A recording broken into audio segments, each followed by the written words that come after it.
afternoon, everybody. Again, Mike Crowley here.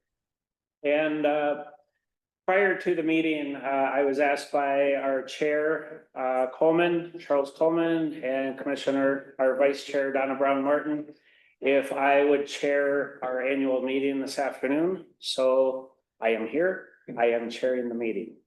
So with that, I will call our annual meeting for Southeastern Wisconsin Regional Planning Commission to order. It is 3 p.m. Wednesday, June 18th, and thank you all for being here and welcome to those that are online. And I also see Secretary Boardman present and online. Good afternoon. Hello. I will call roll call. There is a sheet going around. Please sign in. For those that are joining online, if you are not accepting payment for the meeting, please say aye. If you are not accepting payment. Okay, hearing none, then all those that are online are accepting payment. Thank you. And again, roll call is going around the room. Next up on our agenda this afternoon is an update from the Secretary of Wisconsin Department of Transportation, Christina Boardman. She is online. I recognize you. I have a short intro that I will read to our commission, and then I will turn it over to you. Great. In September of 2024, Governor Tony Evers appointed Christina Boardman to serve as Secretary of the Wisconsin Department of Transportation, also known as WSDOT, as you all know. WSDOT is one of the largest state agencies with more than 3,200 employees and a biennial budget of more than $8 billion. The department supports all modes of transportation, including state highways, local roads, railroads, public transit systems, airports, and harbors. In addition, the department includes a division of motor vehicles, which serves about 50,000 customers each week, and the division of state patrol that enforces laws and assists motorists throughout the state. Christina's public service career began with the Wisconsin State Assembly in 1995.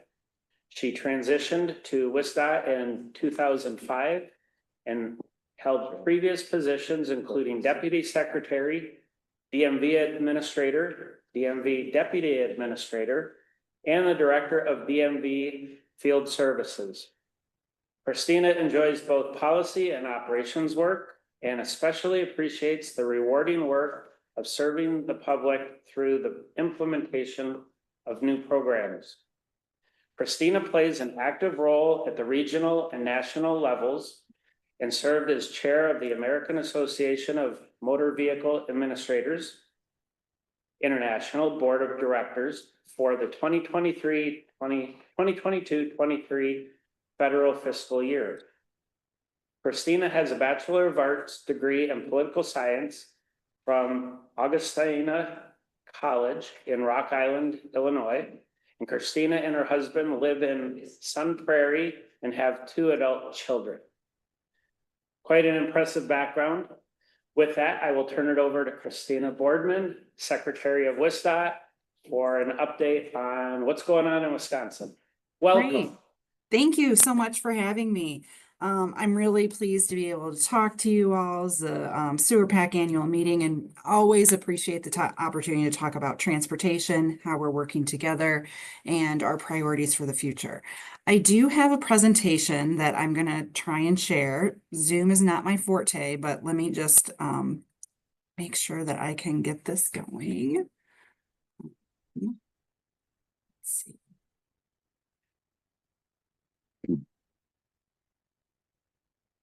See.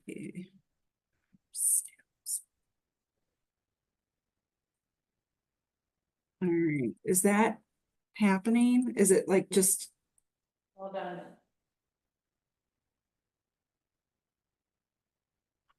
is it in the normal view for you? Maybe if you click on presentation mode or full screen. I think it's full screen. Well, You are sharing. We can see Okay. presentation. If she has two displays, it might be showed on the other display. Okay. Share that.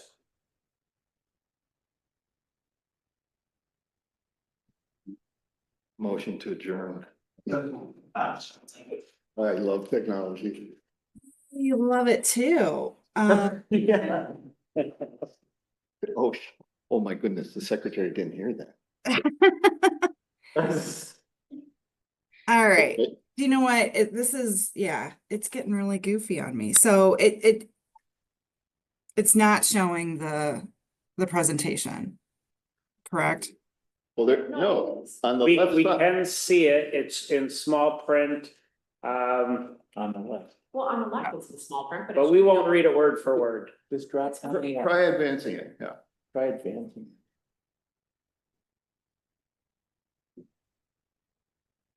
Okay, I won't make you do that. So did I stop sharing? It's just No, me. you're still sharing. What we see is the sort of index of, The first four We see the images. first Slide. are on the left side. Yeah, Can you go to your next slide, because we can see your first slide. Yeah, yeah, right, try that. Yeah, you nailed it. okay, and does it show all my notes and everything too? Yeah. Yes, it does. We can't read it. Oh, you don't want that. Oh, we can't read it. We can't read a damn Can't thing. read it anyway. We can't read, just keep talking. Okay, all right. So sorry about this. Yeah, there's a better way to go into presentation mode, but somehow it's not working for me. So totally my apologies. But again, I just wanted to thank you for having me here. I really appreciate it. So I wanted to start a little bit about the department, kind of our mission, vision, and then some of our priorities moving forward. So our mission is to provide leadership in the development and operation of a safe and efficient transportation system. And that vision is dedicated people here at the department creating transportation solutions through innovation and exceptional service. And one of the important things that we're doing is working with people like you and working with our RPCs and MPOs. And we know that that is so critical for that partnership to contribute to our mission. That partnership really does lay the foundation for a number of things that we're doing. And we know that you are our connection to the local communities and help us recognize the unique challenges, kind of those boots on the ground on what we need to know about the system and how we can better partner and provide that multimodal approach. So my priorities for the department personally is, I love to be able to tell the department's story, be able to share in the successes and let people know what we're doing every day to contribute to safety, mobility in Wisconsin. And then I want to make sure as a department, we are supporting our workforce. We do have like 3,600 employees, and I want to make sure that they are feeling supported, they are feeling engaged, trying new things, and that they are making a difference. They chose public service as their career, and we want to make sure that we're doing all we can to support them. And then when it comes to funding and resources, we want to make sure that we have continued investment in transportation, sustainable, continuing investment in transportation, because there's a number of things that we'd like to do. It's been a little challenging recently with some of the budgets and some one-time transfers from the general fund. We all know that transportation is a long game, and only being able to kind of plan 2 years at a time can be difficult. And so we really want to make sure that we are boosting funds to the transportation fund so that we can get it out there to the locals and do what we need to do for our system. And then also just taking advantage of technology, research, all the new things that are going on, which I'll talk about a little bit later, are really making a difference in what we do. So in terms of progress and things that we've done, we have made a lot of great progress, especially since Governor Evers has become governor. And some stats on that. So since 2019, we've improved more than 8,600 miles of roads and more than 2,000 bridges. And we really realize that that has been a collective effort by a number of people to get all that done. But we also know we have a whole lot more work to do. This fiscal year, we have been delivering more than 400 highway projects, and we're think that that pace is going to continue moving forward. And this is just on the highway. We also have several railroad, port, harbors, our airport projects. All of that continues to move forward. So we have plenty to do. And then on the this safe systems approach, I want to spend a little bit of time talking about safety because it has been a challenge and we're not making some of the inroads that we have, but I want to let you know kind of what we're doing at the department level to make a difference. We know that crash trends are not moving in the right direction. We have lost more than 200 people on Wisconsin's roads so far this year. I'm happy to say that's a little bit lower than it was at this point last year, but it's still 200 too many. And so we want to make sure that we are using all of our tools available to help maintain a safe and efficient transportation system. We need to combine that with public education so that we can eliminate these tragedies on the road. As part of that safe systems approach, we recognize humans do make mistakes, but these crashes are preventable. And so what can we all be doing to make improvements in that way? One of the things I love about WISDOT is we are one of only 2 agencies in the nation that has State Patrol, DMV, and our engineering all together. And we know the combination of enforcement, education, and engineering is key to getting a lot of this done. And so it's a pleasure to have all those tools right here at the department so that we can better have that communication. So I am really challenged with technology here today, so my apologies. So Safety First initiative. This is something that we've been working on. It remains our top priority, and we want to kind of mix up what we're doing so that we can try new things and make a difference. And to streamline some of our work, we have developed what's known as our Safety First Committee. And this brings those partners from all areas of the department together, and they meet on a quarterly basis to exchange ideas, talk about what they're hearing from some of their other state partners, collect data so that we can be doing some of this engineering to make a difference. And just yesterday, we had our 2nd annual open house, and this is really an opportunity for us to connect with the public, do some education out there.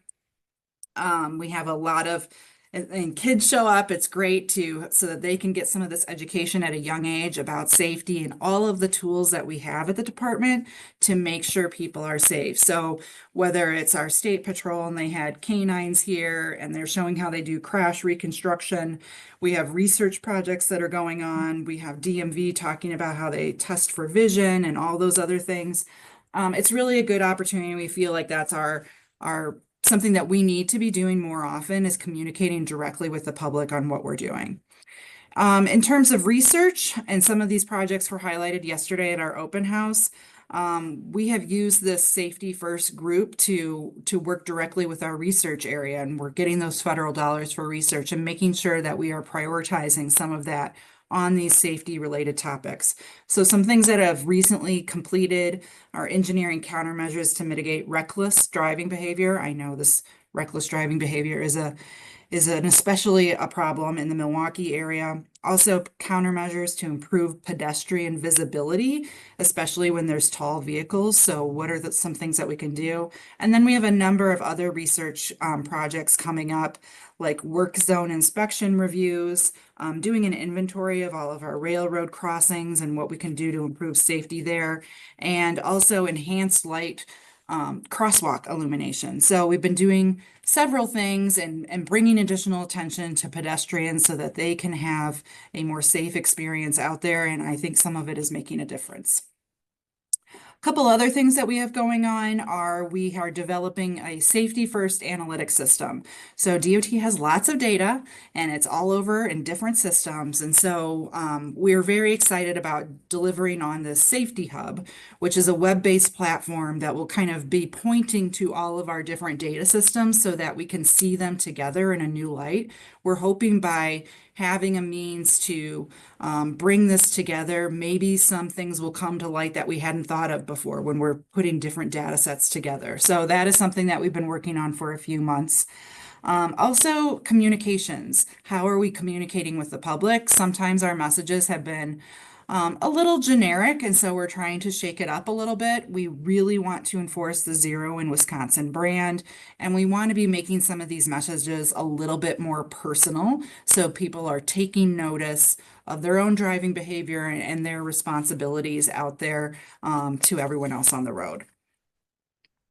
And so some things that we're also doing is collecting the data from the projects that we do. We know everyone loves a road project. Everyone loves seeing, the orange barrels out there, but, we need to communicate with the public on what benefits that we're seeing. And there are many, especially on that safety side. And so we've been collecting data from a number of these projects with these countermeasures that we've been engineering into our solutions to show what a difference is. So the one that we have here on the slide is US 45 and WIS 24 intersection in Hales Corners.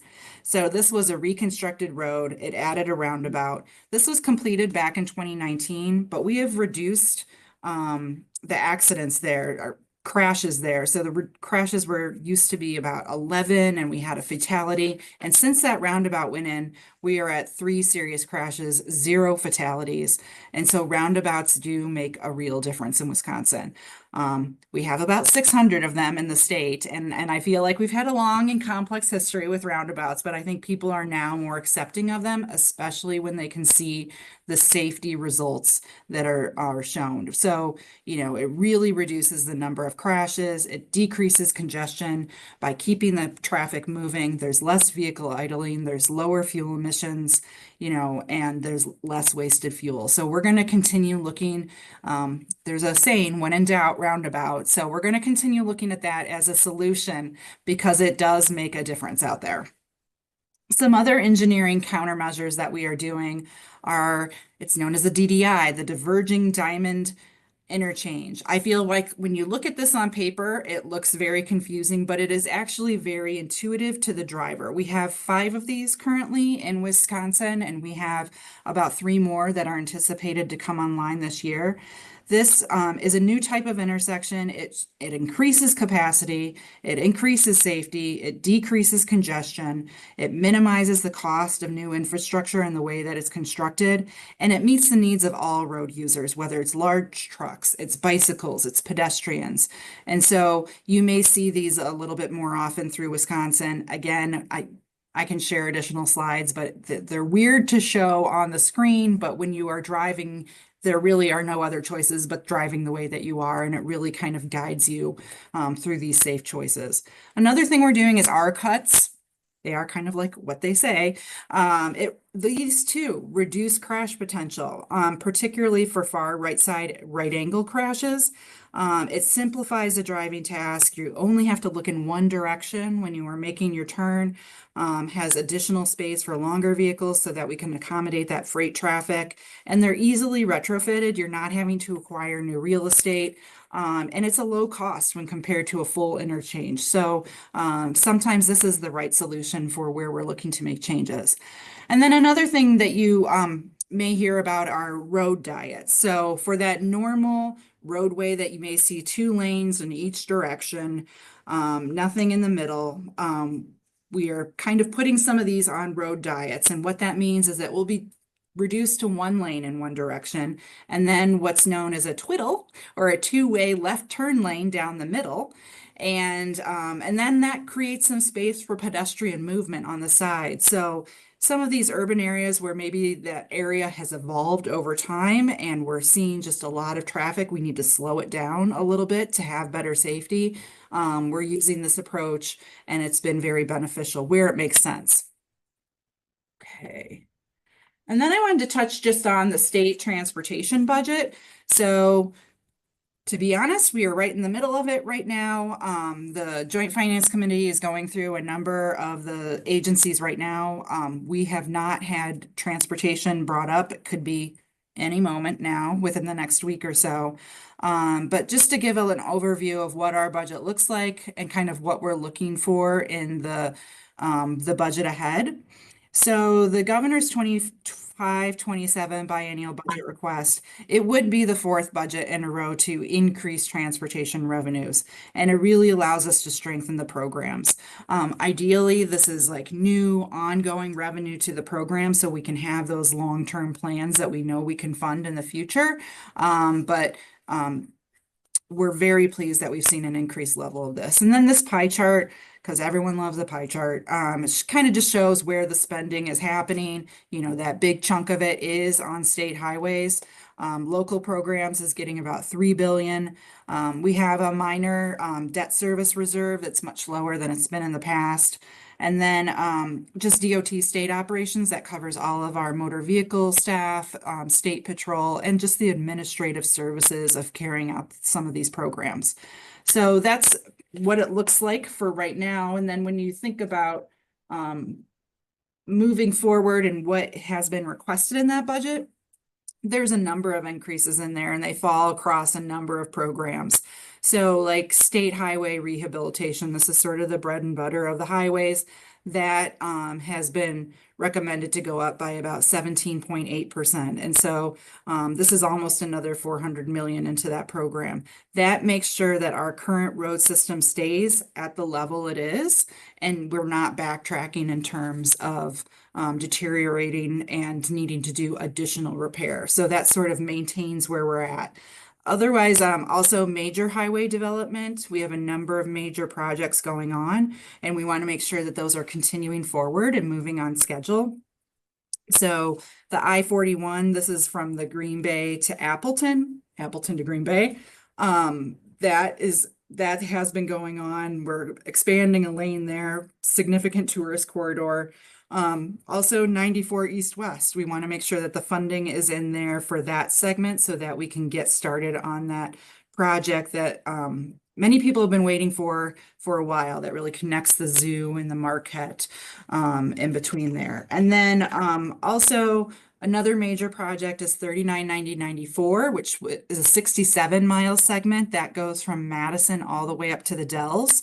If you've ever driven south on a Sunday in the summer, you know that we have a congestion problem there. And so adding an additional lane in both directions is going to be key. Again, it's a 67-mile segment. We're going to be working on this for a while, but we're anxious to get that started so that we can start to see some relief on that corridor. It's an aging infrastructure. It was built in the 1960s. We've learned a lot since then, and we want to make sure that these are, we're reducing some of the skews so that we can improve the safety along that corridor. Some other things, general transportation aids, those are very important at the local level. Also on public transit, there are a number of increases in there for public transit in both of the fiscal years, both on operating expenses and capital assistance. Also paratransit operating aids, so those specialized vehicles that are needed. There is a 20% increase in each year of the biennium. That came across loud and clear when we were talking to the community around the state about what we need to address in this budget. It also authorizes the creation of regional transit authorities. This is something the governor has done in the past.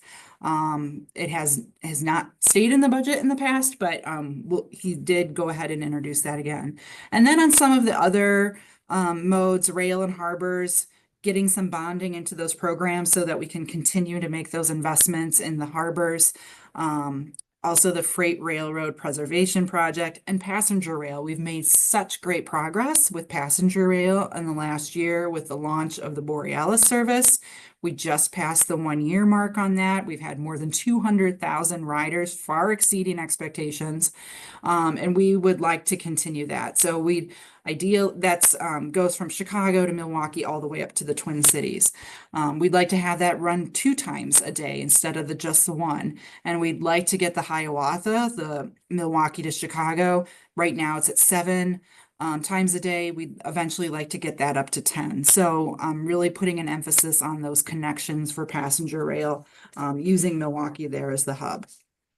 And then there's some other side things. I won't go into all like the DMV and what they need, but we're looking to modernize our systems. They are on a mainframe. They're 30 years old, just to allow us to be a little bit more agile and do the things that are needed moving forward. And then local road programs, just a couple new things that were done in the last budget, which would be carried forward. The agricultural road improvement program, 150 million was put into this new program last year. And we have approved about 91 projects across 48 counties. And these are projects that really didn't rank high in any of our other programs that we have. It's not significant volume, but it's so important for that first mile, last mile, especially to agriculture producers and markets. And so this has been a very popular program. It was funded at 150 million in this biennium that we're finishing up. And there is additional money set aside for the next biennium. So we'll see where that goes. And then also just local road programs. We know that supporting local communities is so important. Again, that first mile, last mile, and what's needed. So in the last biennium, or in 2024, we chose about 1,003 projects. And that we put out about 174 million in some of these funds. And so the 25-27 budget does build on some of that by doing a 4% increase to the two LRIP programs, discretionary and entitlement, and then another 100 million into the supplemental program. That is the same as it was in the last biennium. And so we're looking forward to continuing to deliver on those. So again, those have been very popular at the local level. And another thing I just wanted to touch on is federal funding. So it's been we are in a period of transition right now. There is a lot of uncertainty with some of our federal funds. There are some things that are continuing to work as they always have. There are some that we are seeing some changes, and so we're just kind of reacting to that. But we want to make sure all those things that are within our control, we're continuing to move forward, partnering with like all of you to make sure that we're doing the best that we can on these projects. I'm trying to not share anymore, but how does one do that? But anyway, I really do appreciate, I'm happy to answer any questions. I know I kind of went through some of that rather quickly and you could see my slides in their weird format. But if you have any questions for me, I'm happy to answer those. Thank you, Secretary Boardman. This is Chair Mike Crowley again.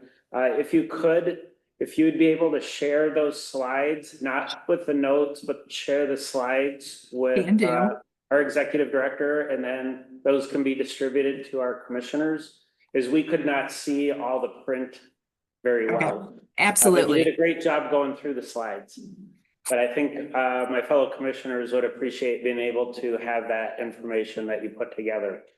So with that, I'll open it up for a few minutes for questions and interaction with the secretary. Hi, Joe Messenger Ozaki. I had a question about bidding. I know you didn't cover that. How competitive are these massive highway projects that are hundreds of millions of dollars?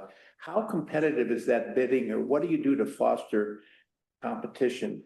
From a layperson, all I do is see the same names over and over again. So how does that work? So number one, we do split it into a number of legs that are more manageable, so that it's not like the 67-mile segment is going to be one project. It's going to be probably 7 different legs. The other thing, if we had done some research on single bidders, where things are coming in compared to our engineering estimate, and we are continuing to see a lot of competition out there, and we have continuing to see LET savings based on our estimate that we're putting out there. So I know there's some big companies and you do see a lot of those same names, but I can report that we have seen LET savings overall for the fiscal year, and we have seen a lot of competition on the project. So I feel like that's good news to make sure that we've got a lot of people that are out there, and gets us better prices moving forward. Yes, Commissioner Decker. Paul Decker, Waukesha County. Wondering what the state department is doing to enhance the longevity of pavement, of roads. What are they doing as far as research so that we're not tearing them up every 5 to 7 years? Yeah. So we have a really great asset management program. And so they are looking at what is the right treatment at the right time to make sure that we get maximum usability out of that. And so sometimes you may see a road and it doesn't look like, you know, it's falling apart at that point. But if we apply a particular treatment at that point in time, we can get a lot more time out of it before we have to do a full, you know, reconstruction. So we have about 35 data elements that we're looking at on a regular basis. We have vans that are driving every mile of Wisconsin roads every year with cameras and GIS to map what we are seeing year to year in terms of wear and tear. And then we kind of run that against all of these data factors that we know and how they whether it's an east-west road, whether it's a north-south, what we're seeing in terms of allocator cracking or rutting, and judging that on a year-to-year and making some of those decisions. So I'm not going to pretend I understand all that, but I know there is a lot of data that goes into that model. And it is, again, is there something kind of cheap and easy that we can do at this point that we know applying this at this point in time, we're going to get another 20 years out of this pavement before we have to do something major. And so we're trying to, again, the right treatment at the right time to maximize the life. What about the engineering studies too, as far as the aggregate or the type sealant, what can we do to improve that piece? I'm sorry, I heard engineering studies and then what? Engineering, as far as engineering the materials, to upgrade the use of materials, not be using the same things that crack. Yeah. Doing the engineering studies to improve, the surface capability. Yeah, over the last summer, we had a FHWA here and they were doing some testing. They were taking a number of samples of our pavement and how it's being applied, looking at the heat level, and they gave us a lot of really good information to improve application going forward. So I feel like working with our research partners and especially some of that data that comes out of FHWA has been extremely helpful. We continue to the people in the materials lab are amazing. I get so excited talking to them because they are so enthusiastic about their jobs. But you know, what are we doing with different heat treatments? What are we doing? Something that we just did recently on 894. You may know that we closed the road to do that. And so that allowed us to do echelon paving. So we don't have the same types of seams along that. And we have seen great results from that. So again, I really encourage people to be innovative. Let's try new things. Let's keep the data, and really remain, and we stay on these national research panels so that we do stay up to date on what is going on out there in terms of the right mix and how we're handling that. So a number of good stuff going on. Well, I hope you're using it on Highway 83 between 94 and 15, so I don't have to hear about that. Commissioner Johnson. Yep, Dwayne Johnson, Waukesha County. Secretary Boardman, are there things we can be doing locally within our counties and as a commission to be supportive of overall transportation and safety?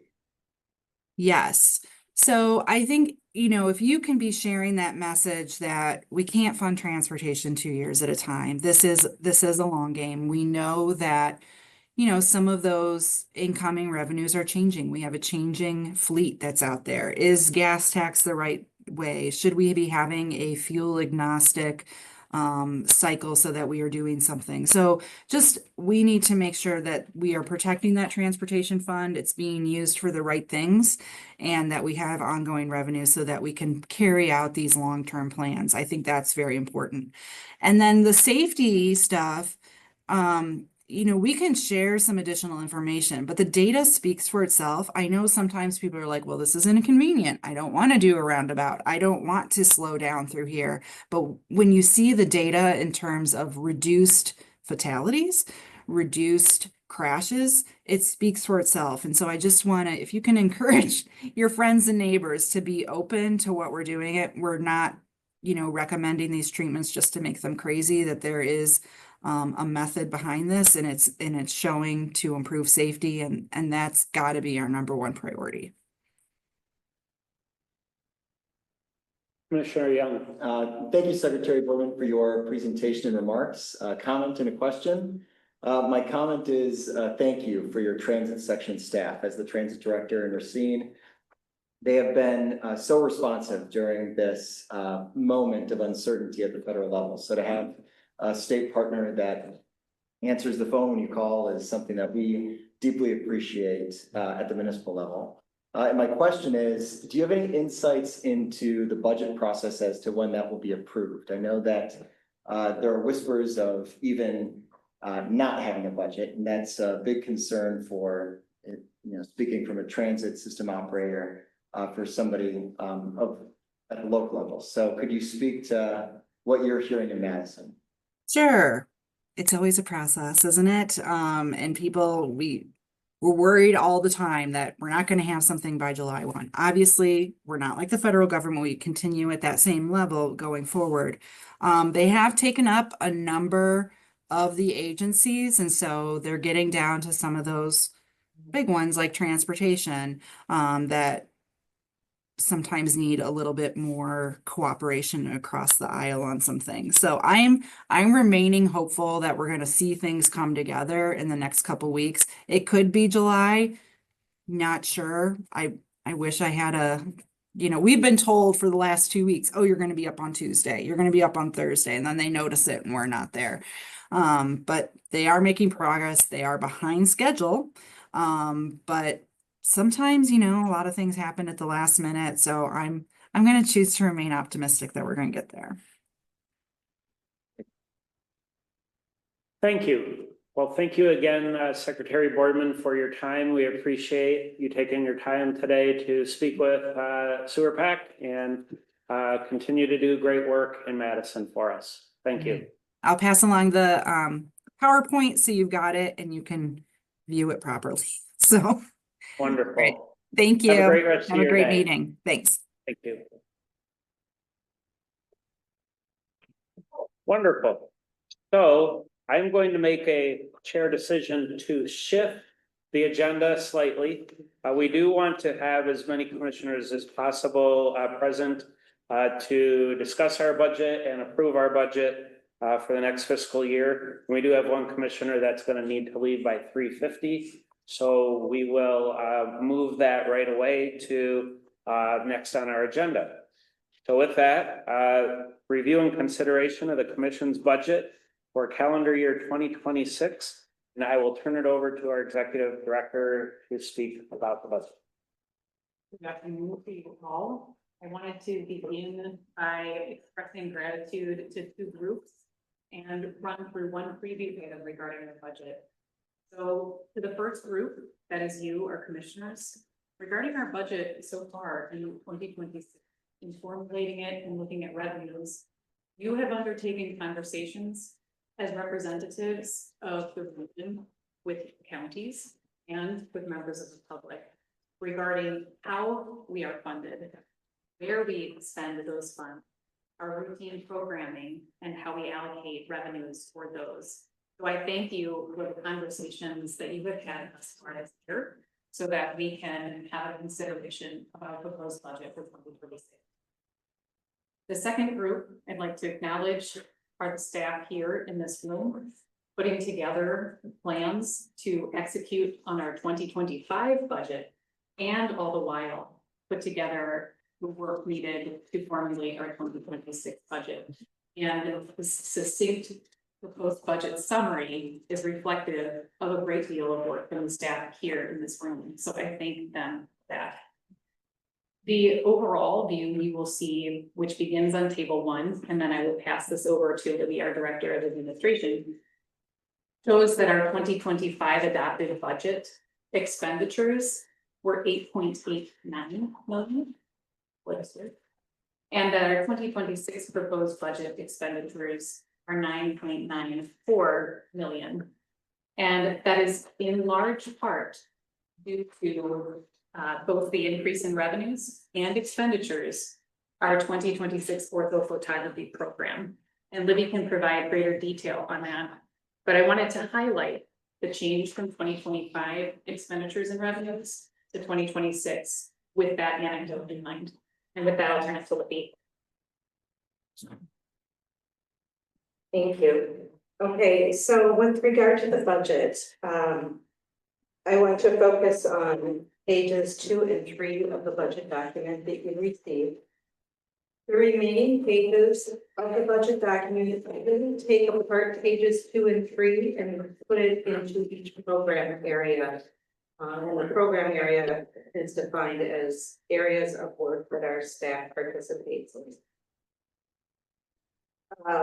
The executive committee did see tables 2 and 3 at the May meeting and has preliminarily approved this budget document. And I will just briefly go over some of those changes and highlights of the document for this year. So with regard to table 3 on page 2, the expenses, we are assuming a full-time staff of 65 employees. And that is the same as 25 as it is in 26. And then a part-time staffing level as for 4 employees, and that is also the same. So I did assume the large increase in those staffing dollars is an increase in health insurance. I don't know what that percent increase is. I do budget a 10% increase for health insurance on an annual basis. And then with regard to the expenses, as Stephanie did note, we do have the 26 calendar year does have the aerial orthophotography program in it. And that program does comprise $652,000 of that increase. So you'll see most of those expenses show up in the line item consultant fees, and you can see that change in fees is $680,000, 651 being directly resulted of the orthophotography program. The remaining expenses line items simply reflect where we are on expenditures. I do look at past years and current year, and so those plus and minuses reflect actual expenses. And then on page 3, table 4, the details of revenues. I do want to highlight the federal grant section is approximately almost $142,000 higher in 26 than 25.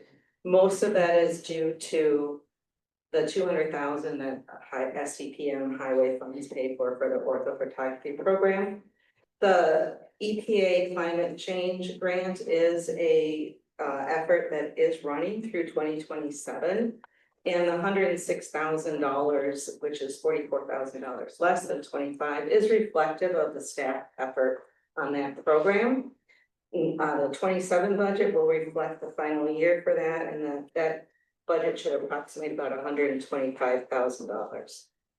The state grants reflect funding that we receive from WSDOT as an offset, a match to the PL funding dollars. We are receiving an additional $71,000 in our water quality planning program.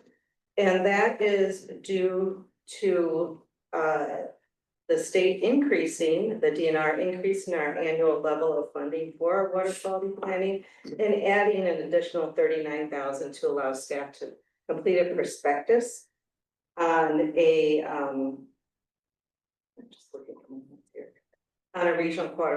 regional water quality management plan update, which has not been done since 1979. So over the next 2 years, staff is going to be working on a prospectus, which will then determine the path forward on updating that plan. Excuse me, this is Commissioner Schleif. Can I ask a question at this point? Yes, go ahead. The MARC commuter rail feasibility study, is that just in Racine County? That is only in Racine County. And is that grant money that's passed through?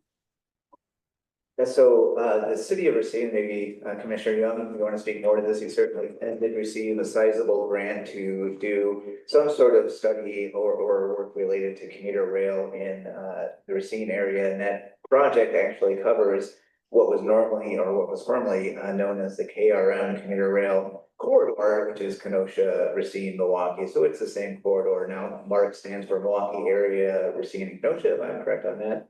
Commissioner Young, is there anything you'd like to add?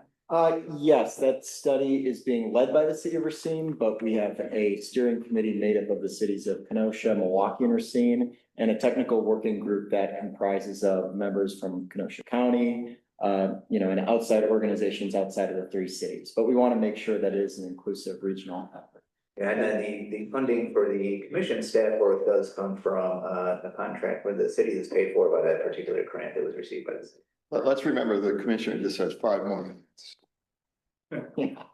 Okay, and the other thing is the chloride study, is that still paid by a grant? So the chloride study is paid in part by the PL dollars, the $173,393. And then the remaining funding is coming from the commission reserve funds. Okay, that's what shows up down below, chloride study reserve Yes. fund. 426. Thank you. If I have to leave at 3:50, I'll say my piece now. I think we're not alone. I think most of the counties are feeling a pinch as to spending. And so, it's tough to look at any increase, and I recognize that SEWRPAC has held the line on the budget for 19 years. That's amazing. But and I understand too, there's a cost to continue. People need to get raises and we need to keep people employed. But we're a little disturbed because our executive director came and visited, had a great visit with our staff on November 1st, 2023, excuse me. And we didn't hear from her again until this January when she asked for a rate increase. So if you imagine what ire you might get from county government, that's a good reason why all this started. So. Thank you, Commissioner Schleif. Go ahead, Libby. Okay, and I believe I was in the service agreement area of the budget. Those various service agreements are funding opportunities, projects that staff is working on in those various program areas. And for example, in the park and land use, there's a significant increase, $108,000 increase budgeted over 2025. That is due to primarily a lot of work that our environmental feed staff is doing with MMSD, Milwaukee Metropolitan Sewerage District. We're doing a wetland restoration plan with them, working on their green seams plan. And we have funding from Wisconsin Department of Administration for a habitat restoration plan that will cover almost $61,000 for staff time over 25, 26, and 27. The economic development line item represents funding that we hope to receive from EDA for a SENS grant. Community we will revisit that resolution later on in the agenda. And then some of the annual service agreement revenues that we see on an annual basis are the transportation modeling, the wetland delineation, the county surveyor program area, stormwater management planning is, most of that work is also conducted with MMSD. And then, of course, you see funding that the commission contributes just a tiny bit to the ortho photos. And then you also see a rental line item for the rental space that is funding that has not yet been. Mr. Chairman, could I interrupt? Yes. I would like Go to ahead. ask Commissioner Schleif before he slips out of the picture. we're voting on our budget after you get off the line. And, you'll be voting on, continuing with sewer pack in the near future. Do you have something to say, other suggestion for us this afternoon, since you put some fear in the air? Okay, I'll be brief with this. Our county, a little over 10 years ago, did a strategic priority study. We looked at everything we do, and counties have a whole bunch of required things that the state makes us do. And there's a lot of things that counties do that are nice to do things. And anything that was nice to do that wasn't required got rated pretty low. And a lot of those things have been weeded out through the years. I would like, and I don't know that this isn't happening, but I would like for the executive committee of SEWRPAC to take a hard look at everything we do also. We got 59 years of experience, and I'm not saying we're doing anything wrong, but there's got to be something in there. And I think that's why we held the line for 19 years. But something like the SALT study, what's it going to get us? You know, sometimes we have to let something die if it's not going to get us anywhere. You know, the things we do with ortho and transportation, it's great. We have to do it. But I think things are coming that might require some changes. So I hope you take that to heart.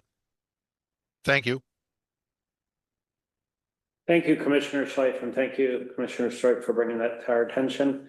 I'll just add a comment before I let Libby complete her presentation. Again, the executive committee had opportunity to thoroughly vet the budget, and many questions were raised. In the past several years, we've talked at executive committee about having more conversation about the budget earlier on instead of towards the end and right before we vote on the budget. So I think those comments have been received by our chair and by our executive director. And I think that this message is heard loud and clear, that seeing that there are increases for the 7-county region, that we address this a little bit earlier on with more questions brought forward and what we can do to better manage some of these programs. I, for one, have known that this chloride study has been going on for many, many, many years. And again, what's the end result? What's the benefit? There's going to be a lot of good information that comes out of it. But when do we say we're done and we don't continue to utilize reserves or increase that levy for our 7-county region? So thank you again. And I'll let Libby continue on. Okay, and the only other remaining comment I have is, did you know the tax levy increase, which is a 5% increase over the 2025 level? And do I have any questions regarding that? Just roughly and broadly, how much of the revenue comes in because people are mandated to use sewer pack? Roughly speaking, how much is coming in because they choose to use us? So as the way the budget is put together right now, the tax levy would be the mandate from the county as set up by state statute. And that represents 25% of our budget. The service agreement revenue is communities, municipalities, MMSD coming to us and asking us to do work on their behalf that they could come to the commission to do, or they could hire a consultant to do. So they'll pay someone to do it. So that represents approximately 24% of our budget.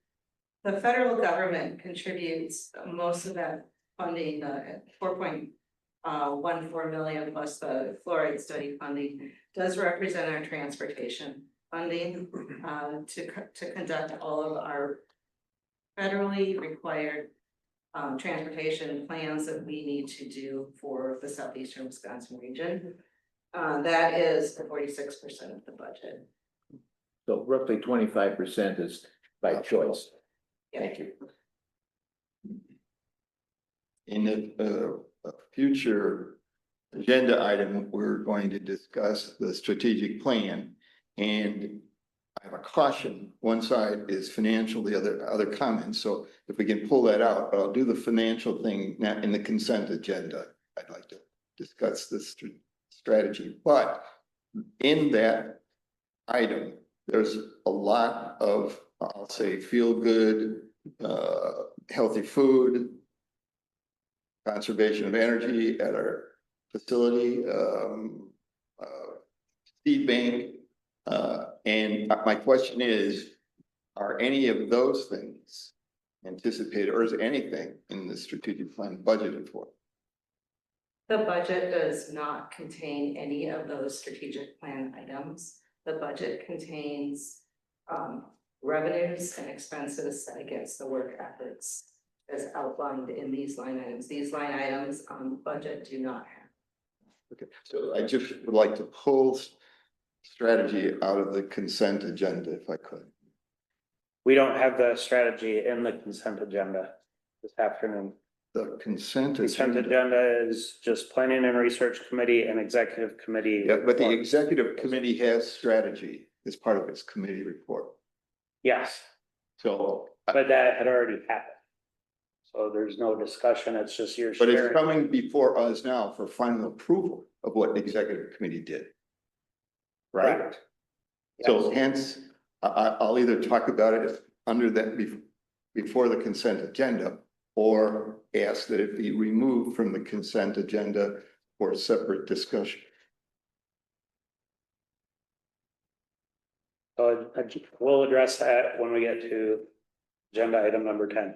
Consent agenda is pretty simple and we'll get through that report without going through the details. It's just, do you understand, Commissioner? I understand it, and that does not afford me an opportunity. I understand the intent of the consent agenda, but it also deprives people, and we are normally allowed under Robert's rules to request that some item be placed outside of the consent agenda, and that's what I'm respectfully asking for.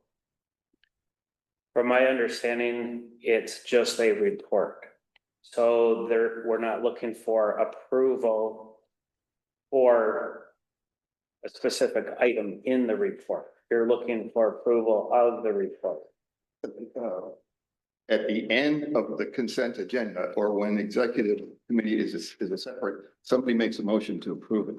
So Right. hence it becomes approved by this institution. And I just have some cautions. You can work,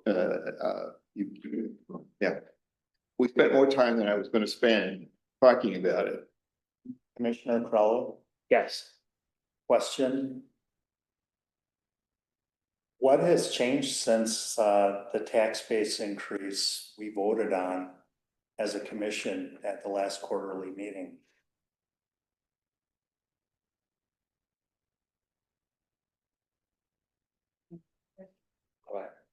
The regional tax levy. Could you move that, microphone? Yeah, my thought is nothing has changed. We approved it. Commissioner Johnson, you're referring to the regional tax levy and whether anything changed since our March 2025 quarterly meeting, during which time this body approved the regional tax levy amount for 2026.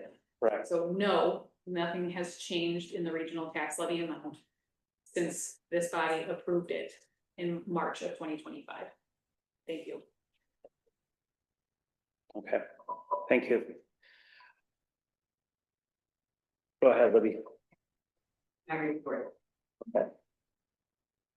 So your comments are well taken. I understand where you're going, Commissioner Strike. And we'll address that at item 10 if there's concern with when we get to that item. And you're certainly welcome to vote against the standing committee reports. I know, we'd be voting against everything. And yeah, I can do that. You could, I don't want to. That's why I'm just carry on. okay.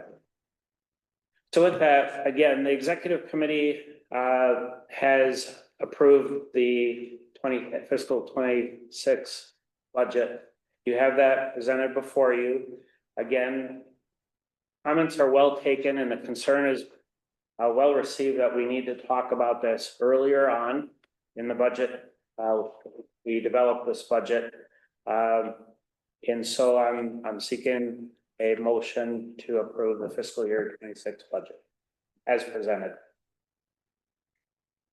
Move to approve. Second. Further discussion and comments, Commissioner Strick. I'd like to follow through on Commissioner Schleif's comment because Commissioner Hanson, Schleif, and I met with the planning department at Washington County to try to determine, because we live here and we understand that they want a divorce essentially. And they're working in that direction, including contacting other counties who are their own planning agency, and step in if I misrepresented. It seems to me that our staff and Washington County planning staff want to keep the relationship together. There are two things that came out of that meeting well, there's probably more than that. The county executive, it will probably not put it in the county budget, but the chairman can put it into the budget with a 2/3 vote in support of sewer PAC at their next meeting. The things that came out with the personal discussion was similar to, I'll go to the executive director's meeting, first meeting with them, in which it was implied that you could conceivably, and you can speak for yourself about, do some sort of a la carte. Just get the items that you want done by sewer PAC. And the problem is the precedent that was set. In other words, I pay taxes for everything that's covered. Maybe I don't want lakes, maybe I don't want roads or snow or something. A la carte causes a lot of problems. And maybe the executive director researched that, but that's the one thing that has been a bee under their bonnet. That it was implied, and I don't think it ever came before us to customize how, what's the word for it? Priority budgeting, I think, where you just pick your priorities and the stuff you don't want, you don't pay for. I guess the other thing is just opposition to our fee in general, triggered by the increased fee. So I think both staffs want to stay together. Breaking away would be like offering a prenup after 59 years of marriage. Imagine how your significant other would go through that. So I think the Commissioner Schleif is optimistic about staying with the commission, but clearly there's efforts afoot to try to pull Washington County out and maybe other counties. But what they're going to discover is it's not a piece of cake to get done what we do. And ironically, the executive director is a strong proponent of shared services. Well, we've got an example of 59 years of shared services, and you can't really pick and choose what you want, because some wise person many years ago said each county is going to be asked to pay for these services based upon a percentage of the equalized valuation. And if you start dismantling that, then like on the prenup is what I'll say. So that's sort of the summary. It could be awkward. My sense was that with some accommodation, and I said, you can pick and choose what you want, but you're still going to have to pay the same amount. We can't dismantle that. So did I miss anything? I mean, I think some discussion is being missed out of this. Yes, I do. I mean, there was other discussion that was had there that's not being shared here, and I'm not sure this is the appropriate forum to share that in. Do you think it is? I don't think it is. Yeah. I mean, I think, I'm not sure. I feel a little bit like this conversation may be hijacking this meeting, because this is all just speculation at this point. My question inside that meeting was, if we don't have sewer PAC, what is the cost to replace the services that sewer PAC provides? And the answer was, we don't know. I don't know how we can do anything when we don't know what the cost to replace those services are. I don't understand why the discussion is happening now to to dismantle our agreements. It doesn't make sense to me just on a very basic level. That question cannot be answered for me, and for me, that was a hard stop. Then we cannot continue discussion about that until we actually know numbers, because right now we're just talking about, in my opinion, some people's concern about lack of communication between Sewer Pack and Washington County. And so if we're talking about a communication issue, then my suggestion was, why don't we start there?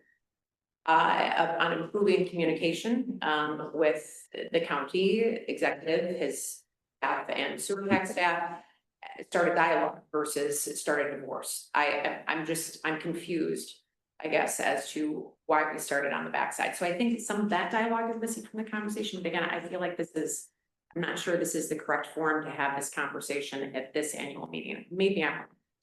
Thank you, Commissioner Henson, and thank you, Commissioner Strike, for your comments. Again, as I stated earlier, this process needs to start earlier on. The Public Relations and Intergovernmental Committee needs to start meeting more frequently, and the executive director and staff need to communicate earlier on what they see coming in the future as far as the rates go. And therefore, the conversations can happen through the year. And these are conversations that we should have at Executive Committee and the Intergovernmental and Public Relations Committee, and then brought forward at quarterly meetings. So with our executive director having one visit, and then not having more conversations that I'm not aware of, that note has been taken. And so I think we are in a point where we move forward with the budget as presented. We do have a motion and a second on the floor. Comments have been made. And if our executive director would like to make a comment before we take a vote, I'll offer the floor to our executive director. I would, thank you. So there are so many components of just this part, the dialogue on the budget, that we need to continue to discuss. I feel compelled to address the item about communication because I am being cited. The executive director is being cited. So first, Commissioner Schleich, Commissioner Strike, you were a part of the search committee that led to me joining the agency. And what I took away from the recruiters' conversations with the search committee and then through to me was that it was imperative that if I was to step in from outside the agency, I did, into an agency that has long-standing employees with a deep, rich history of this organization, that I needed to spend year one really focusing on staff. Oh. That I hope is a positive response. The second focus that was not as greatly discussed with the search committee, but came out of my conversations with staff and in committee and commission meetings in 2023, which I was present for 6 months, and into 2024, was getting to know you and understanding the process that the counties and the governor's office takes. So we, as a leadership staff, worked to actually establish a process for communicating to the counties and the governor's office about your appointments, your reappointments, so that we could inform those bodies when terms were coming due. That brings us to the end of year two with me and the agency.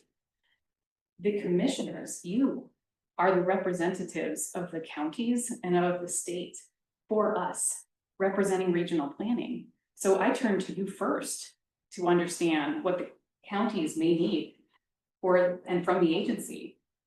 So that 2023 meeting cited by Washington County, which was an excellent conversation, led us into 2024 when we did not propose a change to the regional tax levy. And therefore, our process for discussing the budget from the executive division of our agency to the counties was not as intense and as intentional because it was the same dollar amount that it had been for 18 years prior. We reached 2025. We started the conversation actually in 2024, in our December 2024 full commission meeting. You advised us and we agreed to speak with the counties early in 2025. We did. We went and discussed with each county. So I can understand Washington County's view of, we met in 2023, we did it with the executive division in 2024, we did in 2025. Meanwhile, and importantly, our staff, we're continuing to work with Washington County on a regular basis.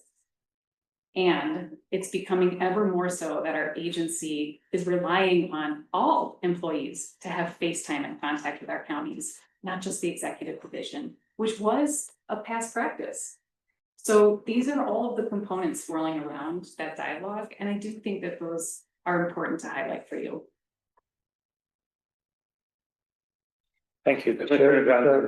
Probably you made the point, we have the motion and second on the table. Could I just add that and I'm not adding to the motion, I'm just saying, could we ask, we've got the commission vice chair here, could we have some discussion about implementation of the budget at a future executive committee meeting? Talk some more about this, see if there's anything we can do to manage it through the year or something, or mitigate the issue. Yes, I believe, thank you, Commissioner Johnson. I do believe that Chairman Coleman has talked about and emphasized to the executive committee the importance of pulling this group together and making sure that it's not a one and done. It seems to have been pretty consistent in terms of, we'll talk about it, we'll put the information on the table, and then we'll vote at the next meeting. There needs to be a lot more discussion. These are difficult times. There's a lot on the table, not just from a legislative standpoint, but also from a federal standpoint. There are directions being given to us almost on a weekly basis in regards to please do this, don't do that. And they all have real hard ramifications for each and every agency and group that has to utilize federal funds. So there's definitely some value in making sure that we meet and have that conversation. And the conversation of how we communicate and the importance of that communication, either at the executive level or even at the staff level, that needs to also be fleshed out in some detail and maybe pull together some of this group to provide that input. So yes, we hear you loud and clear. The chairman, even before you went on vacation, understood that was a desire that you guys wanted. And we're gonna go down that path and make sure that we set it up and get early input into this process. Thank you. Thank you. So with that, we have a motion and a second on the floor. Any further comments on fiscal year 26 budget as presented? Commissioner Decker. Thank you, Mr. Chairman. I guess just to that point, so I don't see an actual line item, two challenges been brought up here, and that is in this budget, and going forward, because it was brought up as far as strategy. What are we going to do a better job of educating, communicating, training? Where is that in here? Because we did bring this up, I know in our meetings, we had a Waukesha County, this is a challenge. And we've got to, I think, much more, not just educating commissioners and us educating, working with our counties, but the general public as to the value and productivity that we get as a result of regional planning. Because when I'm listening to Washington County, that's what's missing. And I know in my experience as chairman of the county board, that you have to, what I did was we couldn't do enough educating on any subject matter. We tripled it just to, I'm not saying they always read it, I had staff that was angry with that, but you cannot do enough educating, and that's what I think in this budget, we have to make sure that that's part of. We can't wait till next year, that it has to be done, so we don't keep going through the same cycle. Thank you, Commissioner, both commissioners. So was really my only point, that I plan to vote to pass the budget, but we need to be very careful and listen carefully and be sensitive to what we do in the following budget. Regarding Commissioner Decker's commentary on education, I should reference that our chair, vice chair, and our acting chair today, all a recognition that in July's executive committee meeting, we may have an agenda item to again discuss the schedule and convening of the Intergovernmental Public Relations Committee. which in our bylaws convenes as needed. And the last convening was 2014. So that body, we can set a rhythm to forecast the calendar year, looking at intergovernmental and public relations and helping guide staff and therefore sharing with one another what counties need to see from us. So we will bring that back to the July 2025 Executive Committee meeting, if all things equal today to then. We did raise this topic in July of 2024 with the Executive Committee, and it was deemed to hold on having further conversation. It was a discussion item, and so we are bringing that back. Thank you. Okay, before we do the vote, just want to say thank you for the conversation. All of your feedback was very important. This should not be a rubber stamp. It is not being looked at as being a rubber stamp, and we will address this in the next fiscal year. And again, I appreciate your feedback, Commissioner Strike. With that, all in favor, please say aye. Aye. Aye. Thank. And all those not in favor, please say nay. Hearing no nays, fiscal year 26 budget has been unanimously approved as presented. Thank you. With that, we will move to consideration of minutes of the March 5th, 2025 quarterly commission meeting. I need a motion. Thank you, Commissioner Strike. Commissioner Decker, second. Any comments or corrections? Hearing none, then all those in favor, please say aye. Aye.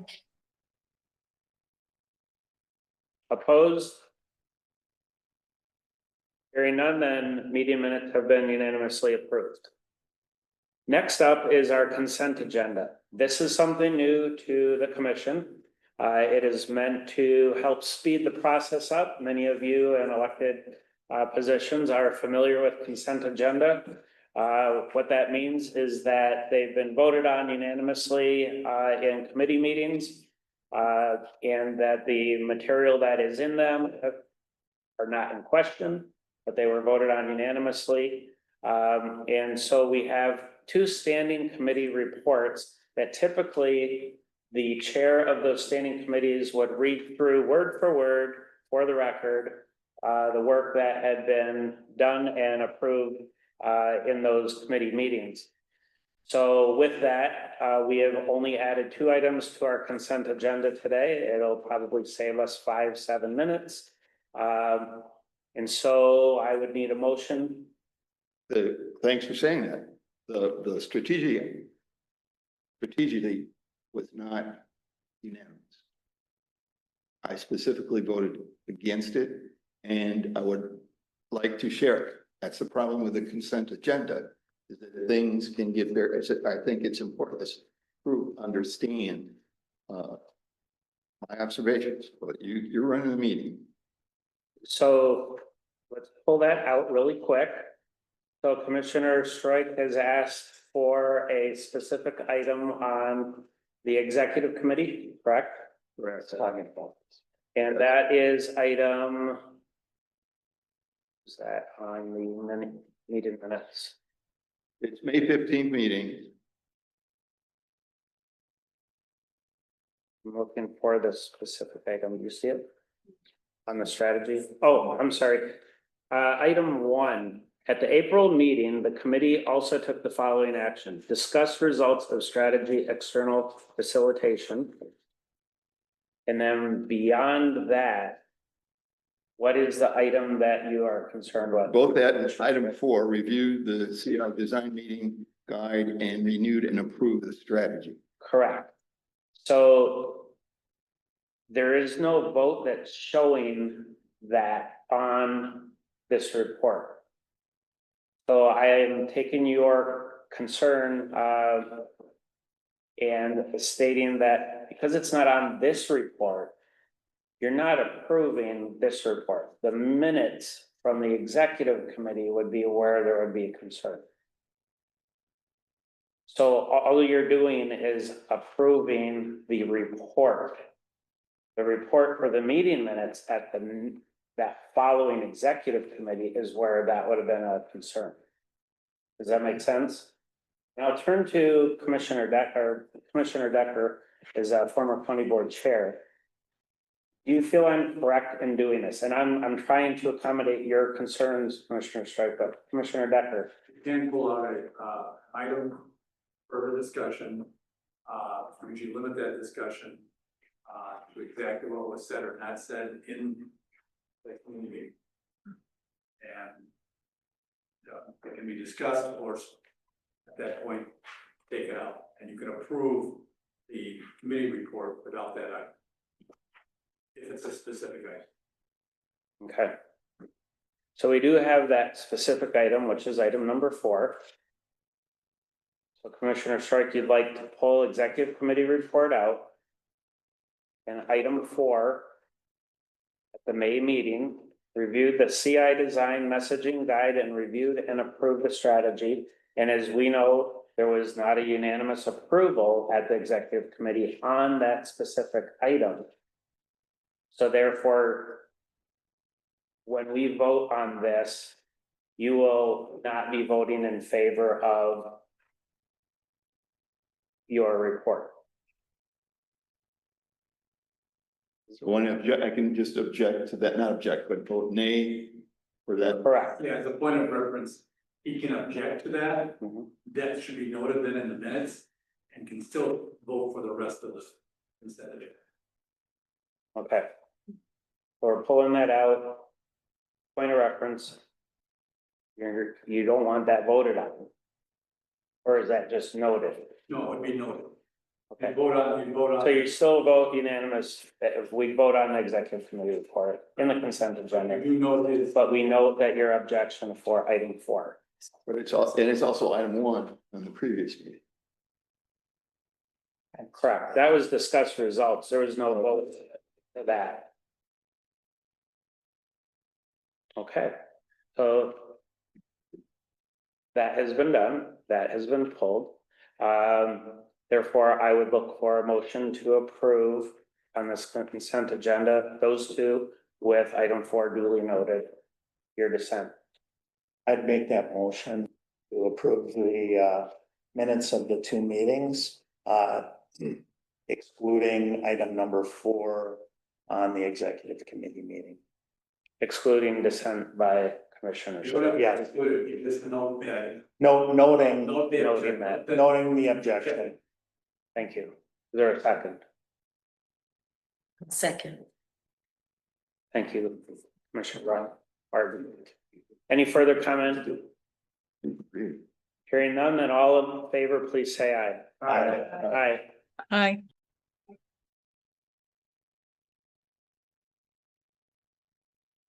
Okay, looks like that consent agenda has been unanimously approved. Item 5, consideration of proposed amendment to the Regional Water Quality Management Plan. And we have an amendment to the City of Port Washington Sanitary Sewer Service Area. You have a copy of that, and I will turn it over to Ben. Thank you. We'll keep this presentation brief. I think you had a pretty detailed discussion at the early May Planning Research Committee meeting where that committee did recommend that the commission adopt this amendment to the City of Port Washington Sewer Service Area. Just a very brief reminder of where this is. It's on shown on map 1, which is on page 7 of your report. It's on the southwest side of the City of Port Washington. It is between Stock Road and Sunset Road to the north. It is a relatively small area, 73 acres, and it does contain about 9 acres of environmentally significant lands. 8 acres are isolated natural resource area comprised of lowland resources. That is shown in orange on map 2, which is on page 8 of your report. So it's kind of the orange polka dot area underneath the hatched area to be added to City of Port Washington. Those areas we would recommend not be developed with urban development served by sewer in the future. This area does include about 60 acres of residential development proposed, which would house about 162 housing units and 405 people. So I think I'll just skip all the way to page 2, water quality impact. There should be no adverse impact. treatment plant capacity, there is capacity. There was a public hearing held and there were no objections noted to that public hearing. Concluding recommendation, we are consistent with the original land use plan and the water quality management plan, as well as NR 121 of the administrative code and procedural requirements. We again have held the public hearing jointly with the city, and the city did approve this previously. So it is recommended that the commission formally amend the city's sanitary sewer service area documented in your memo, and also recommended that the Wisconsin Department of Natural Resources do the same and transmit it to the EPA. Thank you. Any further discussion? Comments? Hearing none, then all in favor, please say aye. Aye. Opposed? Unanimously approved. Thank you, Ben. And you can hold on to the mic. The next is consideration and approval of resolution directing commission staff to apply for a U.S. Economic Development Administration grant to prepare a new comprehensive economic development strategy for the region. Hey, thank you. So I will go over kind of the purpose of this resolution relatively quickly here, but how many of you are familiar with the comprehensive economic development strategy for the region that currently exists? We've actually done 2 of these previously. So I want to kind of gauge how much background I want to provide on what a comprehensive economic development strategy is or says, and maybe this is something we can have a little bit longer presentation about process, how we're going to move forward with it in the future at potentially a planning and research committee meeting coming up. But just for some very brief background, this is really covered in about the first 3 or 4 whereases, but kind of in my own words. Says having a SEDS allows, SEDS in place allows the county or local government in our area with economically distressed areas to be eligible to apply for EDA grants. Oftentimes those grants would support infrastructure projects to support economic development. So a few examples that have happened in the region over the past 5 years or so.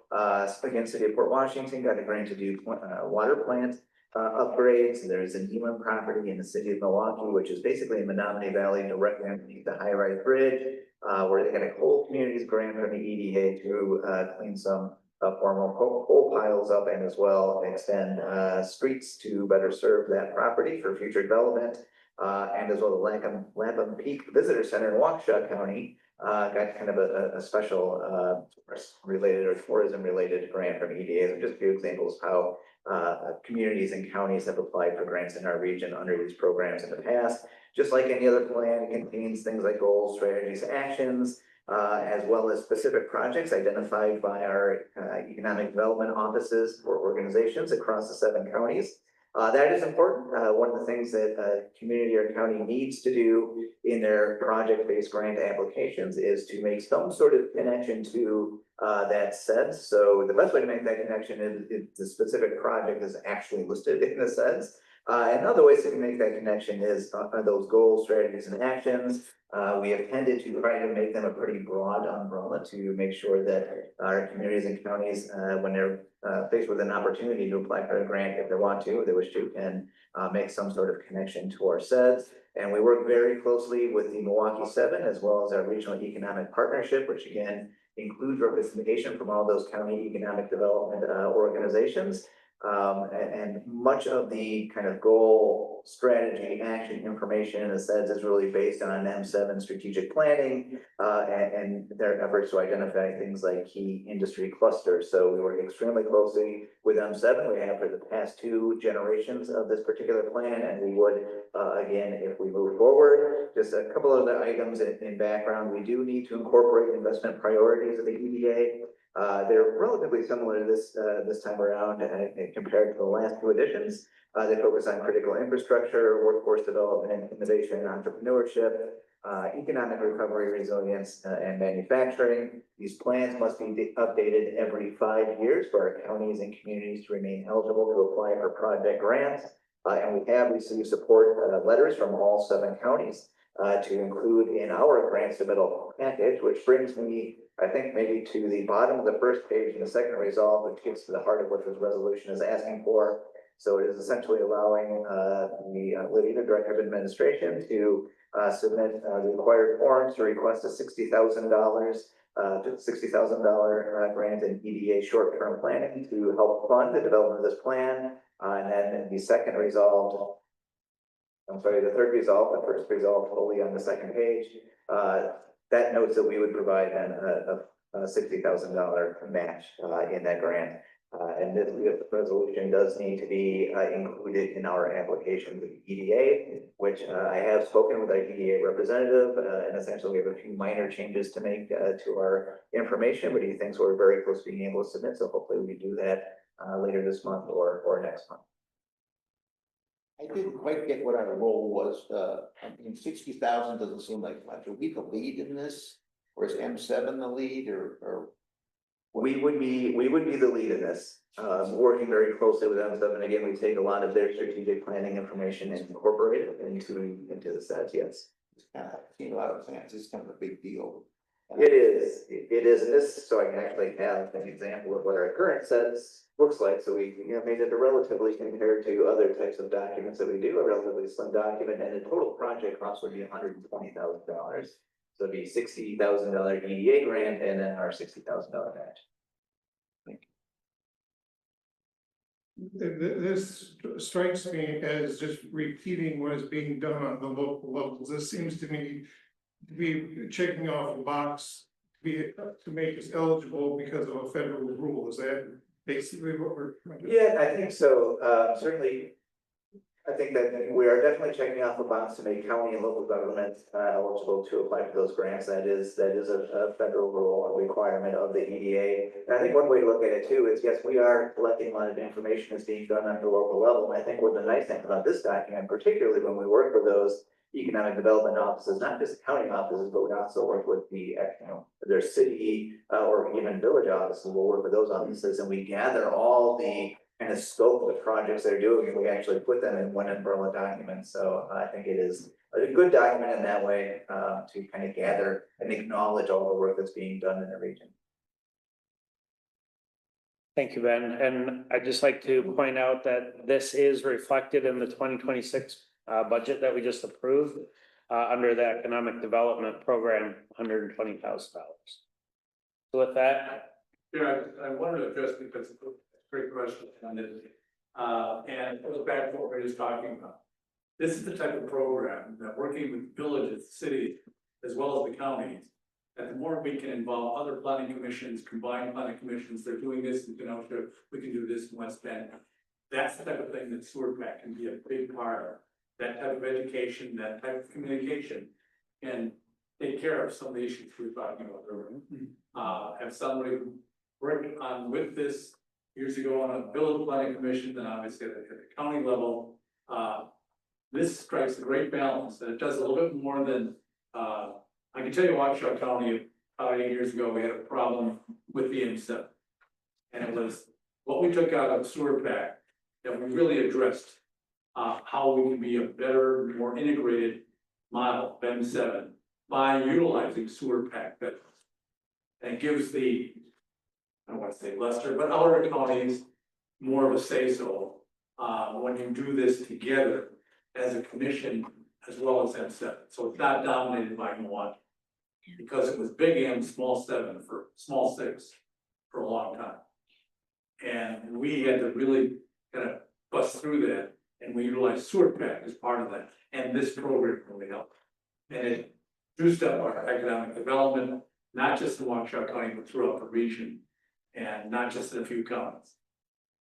And so because M7 loves the big stuff when it gets to the outlying areas, like it did to Racine, but then they suddenly forget all the infrastructure costs, and that gets left on the doorstep of the counties. Our job as regional planners are to talk about this and the implications of these types of projects. So I think that's why this kind of program, as small as the amount is, but that little binder makes a big difference when we're talking what we do on behalf of the citizens of all counties. Thank you, Commissioner Decker. Appreciate that insight. Any other questions before we get a motion? Okay, motion to approve. Right here. I'll second. Commissioner Stewart, Commissioner Decker, second. Further conversation, questions? Hearing none, then all in favor, please say aye. Aye. Opposed? Unanimously approved. Thank you. Next up, item 9, consideration of our treasurer's report with statement of revenue and expenditures. So Commissioner Decker, if I talked about strategic planning, would that be out of order? Not on the report. Well, I won't, so. You have the disbursements in your packet as well as my report, so you can read along. This report is for the financial period ending April 20th, 2025. As such, it represents the financial status of the commission through 2025 reporting period number 4. Number 1, based upon disbursements through April 20th, it is projected that the total disbursements for the year will approximate $8.98 million. Revenues are projected at about $9.86 million, exclusive of interest and miscellaneous revenues. Item 2, the commission reserves policy indicates that a minimum reserve of $5,092,110 with a maximum reserve of $10,058,220. And you'll learn that we've complied within that. I think our reserve is around 6. The audited cash and cash equivalents at the end of the year 2023 are $6,053,254. Item 3, as of April 20th, 2025, the commission had investments and cash on hand, approximately $8 million, just over the $7.8 million were invested in the state of Wisconsin Local Government Pool Investment Fund.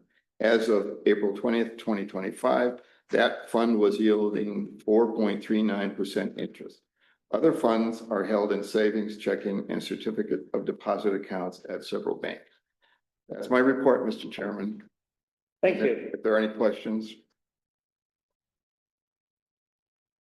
Motion, I'd make a motion to approve the treasurer's report. Commissioner Pitts, a second. Any further comment? Hearing none, then all in favor, please say aye. Aye. Aye. Opposed? Unanimously approved. Thank you, Commissioner Strike. Next up is consideration of changes to the commission bylaws resulting from update to Commissioner per diem table that was previously supplied. There was some minor changes to the bylaws, and I will turn this over. You have any notes? Very good. Go ahead, Stephanie. Thank you, Mr. Chair. What we are coordinating is a set of hard copies for those in the room. You would have received a digital copy on June 4th from me. So if you would like a hard copy of the draft bylaws or the commissioner per diem table, just please raise your hand and then we can provide it. In accordance with the bylaws, we provided draft bylaws, very good. Yes, please raise your hand, keep it raised if you need a hard copy of the draft bylaws for commissioners per diem table. Okay. You received this from me on the 4th of June in accordance with our process of amending the bylaws. Because on May 15th, the executive committee approved a modification to the commissioner per diem table. So you also received from me the commissioner per diem table. The changes are summarized in this way. Prior to May 15th, the commissioner per diem table referenced $150 optional per day, and it referenced mileage. Our bylaws reference a per diem table, mileage and meals. So the commissioner per diem table now reflects, as of May 15th, $175 per day mileage reimbursement and not separate meal reimbursement. That is in effect because the executive committee approved it. So meetings and engagements of the commission following on May 15th and thereafter. I should say May 16th and thereafter are $175 optional per diem for you and option mileage. So we are cleaning up the bylaws to reflect that. And that is the set of changes before you in the bylaws. The last set of changes in the bylaws are administrative modifications for our standing committees so that it reads cleanly and we can institute and continue to follow the standing committee convening and committee structure. So that is the second set of changes in the bylaws. I'll turn it back to you, Mr. Chair. Mr. Chairman, I move that we approve the changes. Thank you, Commissioner Pitts. Second. Thank you, Commissioner Stelter. And I'll just add a quick comment. Through the past dozen years or so, the value of the commissioner's service in your time, not only travel to get here, but your time and your valuable input is invaluable. And commissioners had conversations through the administrative committee and executive committee about that as the budget process came forward and the per diem was addressed. And we had several commissioners that were in support of moving forward and increasing that per diem. And that just recently came up again and it was unanimous. So I just want to mention to you that your time serving on the commission is invaluable to us, and $175 really doesn't cover that. But we appreciate, the commission appreciates the commissioners. When I say commission, the staff, is I'm also a fellow commissioner, and I appreciate that it's being recognized and addressed. There's a lot of times when you're on boards, committees and commissions, it's considered voluntary or the per diem is very minute. But I think that this has been fair and again, it was unanimously approved at executive committee. We have a motion and a second on the floor. All in favor, please say aye. Aye. Aye. Opposed? Unanimously approved. Thank you. You can buy a round of sarsaparilla with $25, I think. Yes. Okay, item 10, consideration of the strategy for 2030. And you have all received a hard copy. And they're also, you should have received a digital copy. I will turn it over to Stephanie. Thank you. I will acknowledge the time and briefly summarize a few components of the strategy draft we have before you. It's labeled a draft because while the executive committee, as you understand, reviewed it and approved it May 15th, we are bringing it to the full commission for your review and approval. At which time we would then next week share the mission, vision, goals, and actions of the strategy with all. I'll just note that outside of what you have before you, Harvard Business Review put together an article of 2014 called The Big Lie of Strategic Planning. And it is one that I have considered since then, so for 11 years. And I will invite you to read, because it is not behind a paywall, The Big Lie of Strategic Planning by Harvard Business Review following this meeting. Using that as an indirect guide, what you have before you are a summary that provides, is a summary that provides answers to some questions that I have been asked by staff, by managers, by commissioners, and by others in the region. What's the agency's mission? We have a longstanding purpose and we'll continue to use that language, but we now have a new final mission. What is the agency's vision for the future? By doing the work of the agency, what will occur? What does the agency intend to see in the future? So we now have that vision statement. We have 6 goals that are in focus areas and supporting actions. These can, for us, for an agency comprised of you as the board and us as staff, help guide us with some of the ideas that we would like to prioritize over the next 5 years. And the key is being prioritized.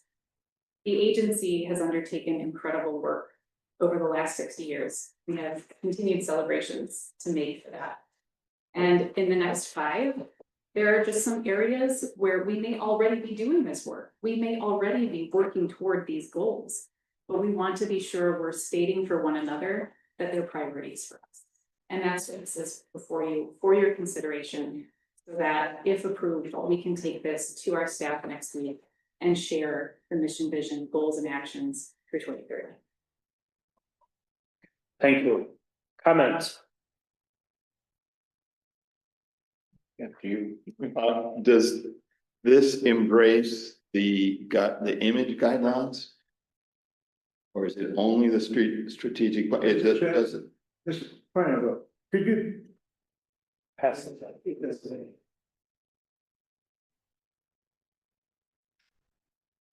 Motion to adjourn? No, does it include the image guidelines? Does a strategic plan embrace those image guidelines performed by an outside consultant? Please repeat that. Motion, no, excuse me. Does this strategic plan embrace guidelines like they were repeated in the agenda, of the meeting notes from executive committee? So are the guidelines part and parcel of this? Are they separate? That's my question. I will try to speak to that. Thank you.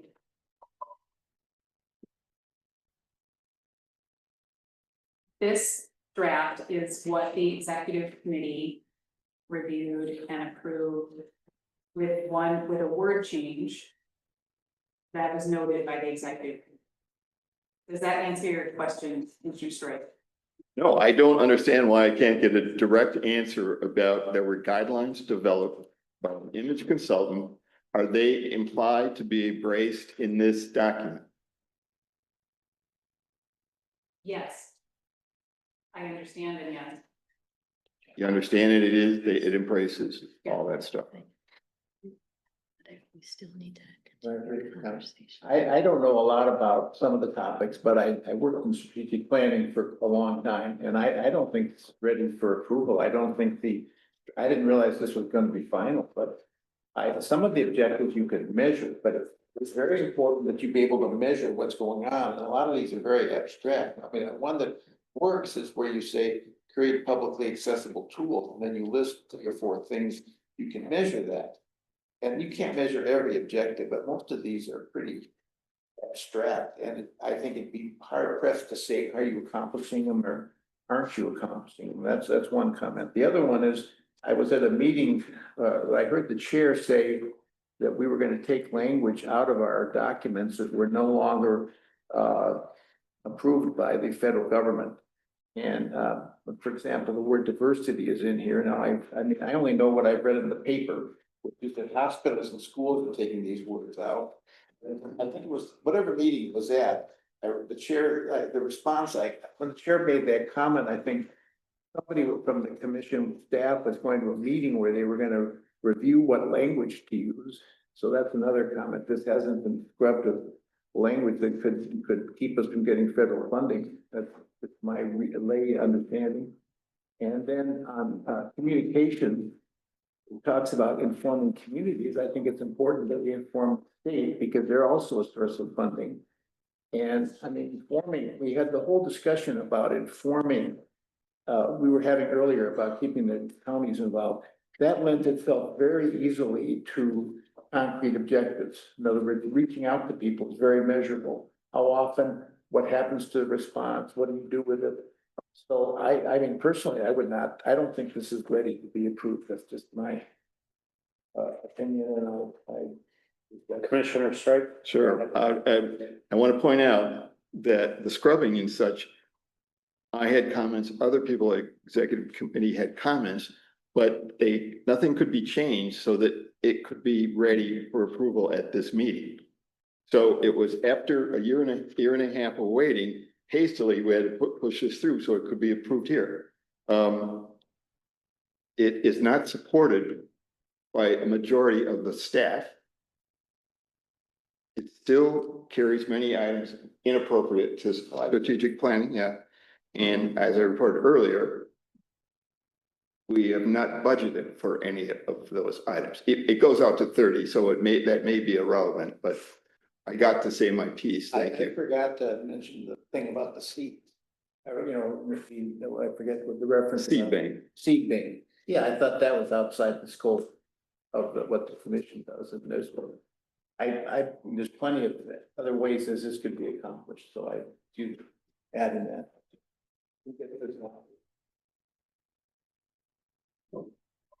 Other commissioners, comments? Go I ahead. have one online.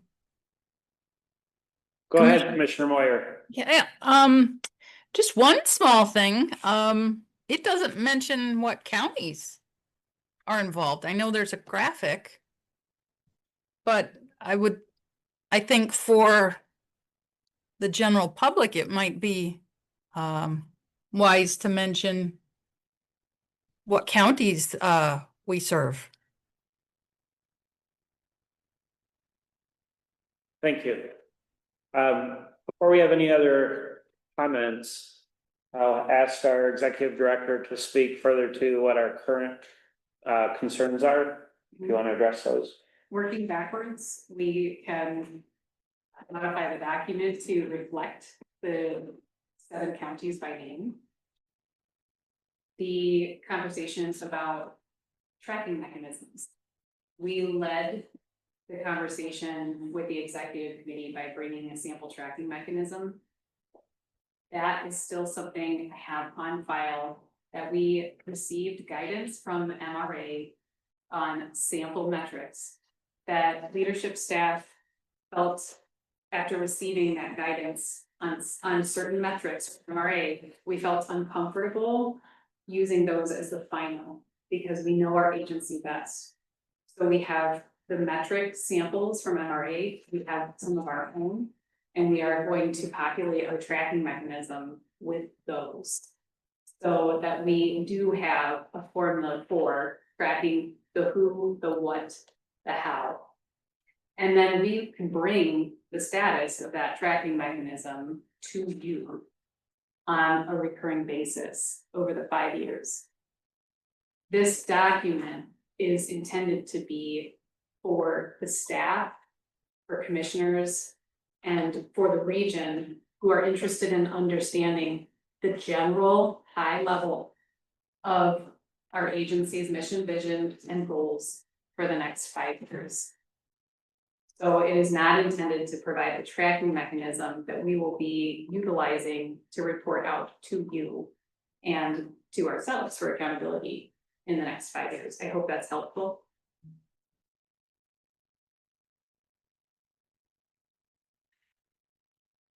Comments? Again, go ahead.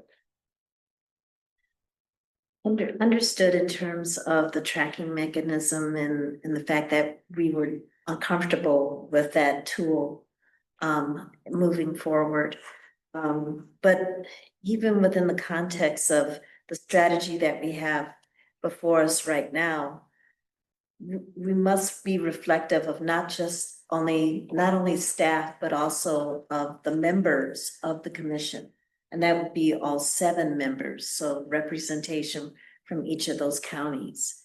A strategy that speaks to 2030, but at the same time zeroes in on the short term for 5 years, may need a little bit more explanation. Because on the cover, we talk about a draft for strategy for 2030, which is implying that it's a longer term, long range planning tool, but we emphasize the priorities for a 5-year horizon. We just might need to be more clear about what our objectives are, and what we're hoping to ultimately get to as an outcome. I think one of the things that, what you're trying to do is, if you're working with a hard copy versus something that also needs to be digitally formatted. Because you have a lot of things that you want to accomplish here. Some measure, hopefully, but that has to be done on a regular basis. I think to what was said before as far as strategy, and you mentioned it, doing things further ahead of time. So that there's information on where are we, so at every meeting, we have this strategy for whatever committee or whatever we're trying to do. Here's what we did this quarter. Here's where we're going, here's what next. Objective, so we're meeting our objectives. That would be something that could be beneficial in developing better strategies going forward. One of the things I don't see in here is, we're trying to say we can learn. So what are we doing with those learnings? And how quickly are we going to implement what we learned by doing some of these things? Not next year, not 2030, but how do we get those engaged in here so we can keep upgrading the objective? Staff can be totally immersed in continuous improvement.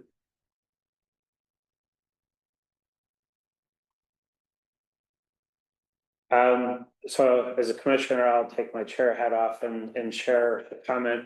So Chairman Decker, Commissioner Decker, commented about continuous improvement.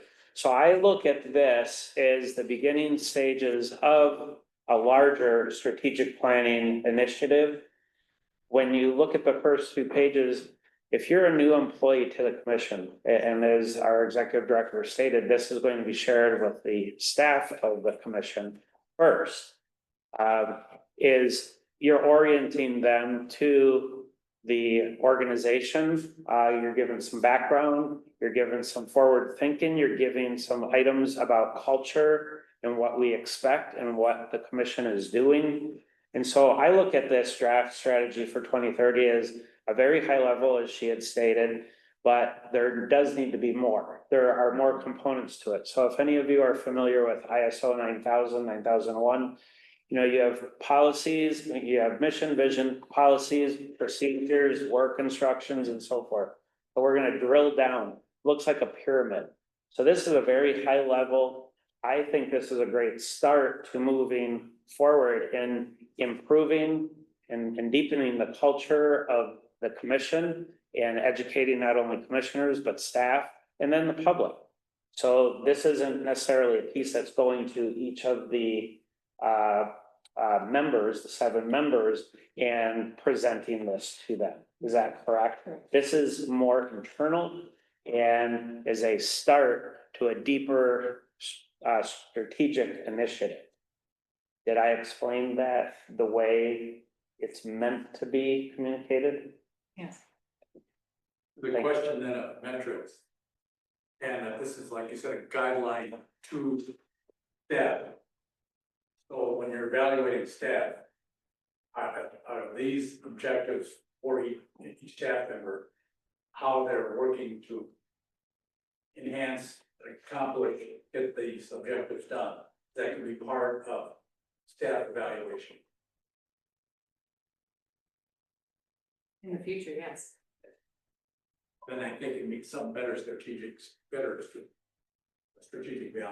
But I didn't hear a response to, you all read the paper and diverse, they go through and scrub grants. People are not getting grants because they have the word diversity in them.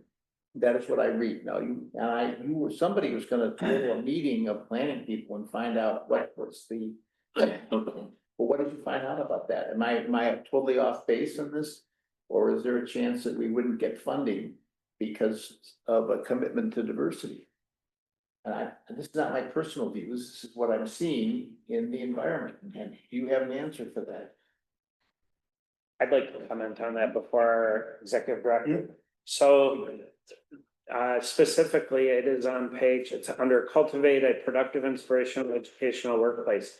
Calibrate the agency's offices and amenities to recruit and retain a diverse workforce.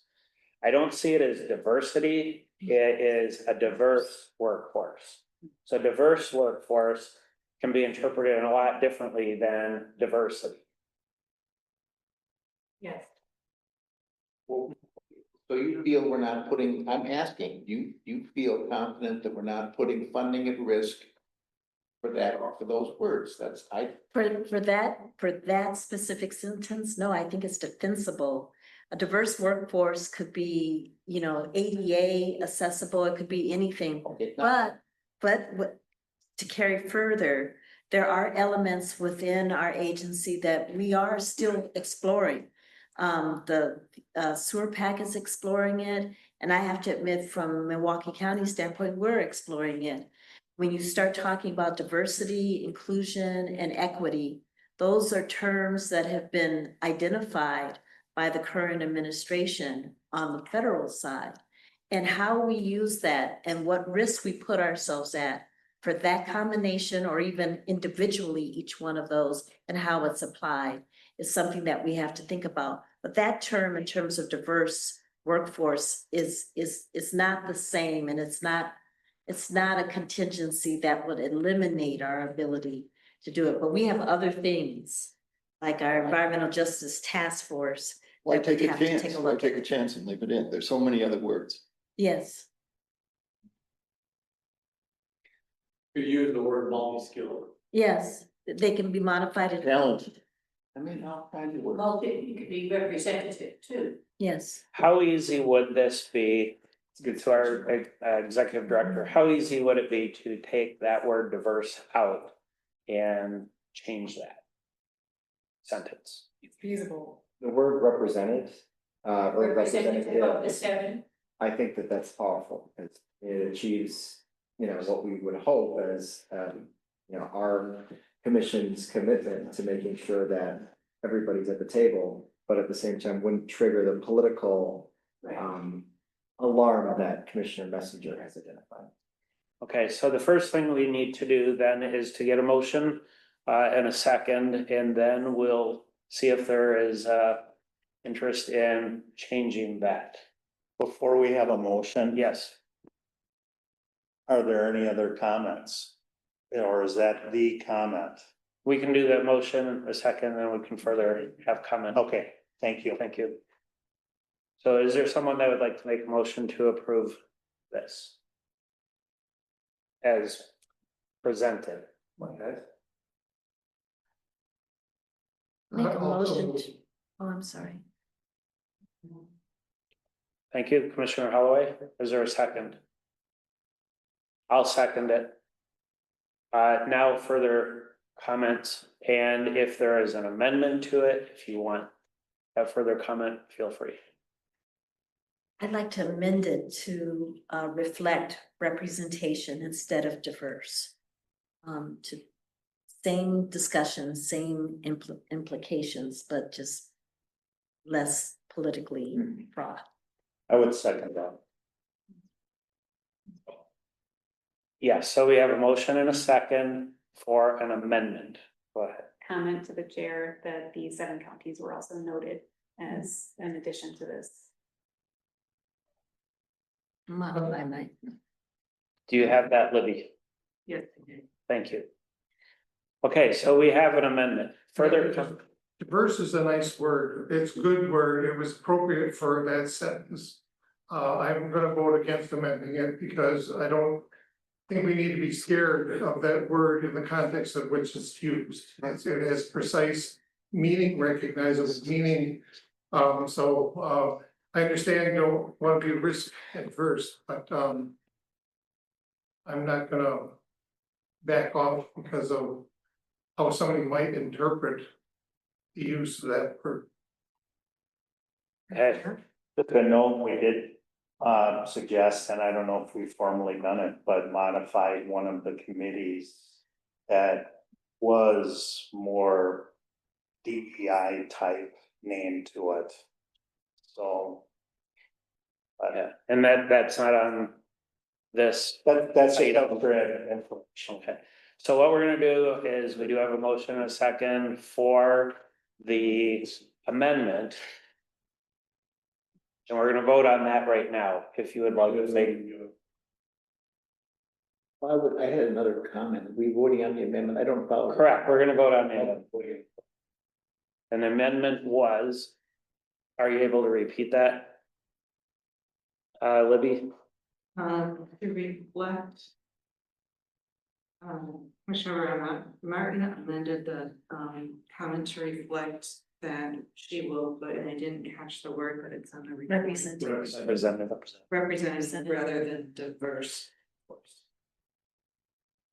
Okay, everybody understand that? Okay, and this is the vote on the amendment. All in favor of that amendment, please say aye. Aye. I, Opposed? No, And I'll say no. With that, then the motion for the amendment passes. Okay.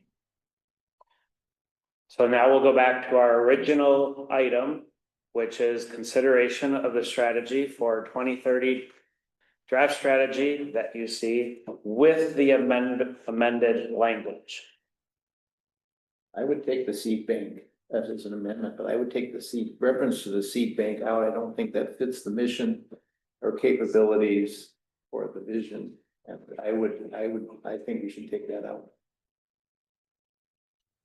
Go ahead, Stephanie. I can speak to the reference to the seed bank.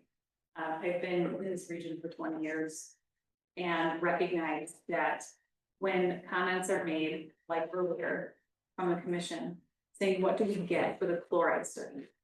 We get information, but what do we get for the chloride study? That our agency comes with knowledge about native plants in this region, but we can bring you the knowledge. We could bring the seeds. We could bring the plants. Stantec is an example of a company that is known by name. They have a plant nursery. They acquired a plant nursery. Our agency could provide, and there would be many ways not to speculate on this, how it would be structured. But our agency could have the seed bank or native plants. So that when we are saying we are the steward of the environmental corridors in the 7-county region, we actually have the product to support that. Ozaki County, I just bought many plants from Ozaki County a week ago. They had for $3 a piece. I got many plants from Ozaki County, but the services already provided. I just think it's a change in mission and staff, and selling stuff is different than what we do for providing plants. That's just my opinion. So Commissioner, are you looking to make an amendment? Yes, I would make an amendment I mean, whether I win or lose, I would make an amendment to drop that as a, whatever it is, whatever it's called, I would make an amendment to drop that. Take it out. Native seed bank or? Seed bank, yeah. That whole, the concept of it, yes. You can find the specific language, I don't have that. Just a second, I have to find out where it is. And then is there a second to that amendment? Next to last page. Okay, well, nobody else wants the second, does it? Yeah, I'm following the parliamentary procedure on this, and out of respect of all fellow commissioners, we need to be respectful of each.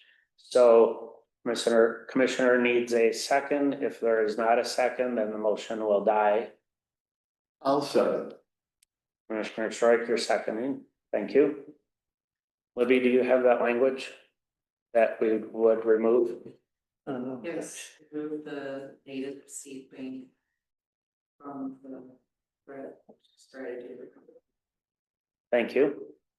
Any further comment on this amendment? Hearing none, then we'll take a vote on removing that specific language of the seed bank from the draft strategy. All those in favor of that amendment, please say aye. Aye. Can you please say the ones that said aye? Anybody else? All those in favor, or all those against this amendment, please say no. No. Hey, No. The motion dies. Thank you. So with that, we will go back to the original motion in a second. We did have a motion in a second. Or An amendment to pass, the amendment oversees the motion. no, we're going back to the original of the consideration of the strategy for the 2030. I don't think we did a motion, I didn't Mr. think so. Chair. I would make a motion to approve the draft strategy for 2030 with amendments accepted or rejected. Thank you. And is there a second? I'll second. Thank you. Further comment? Commissioner Nipper.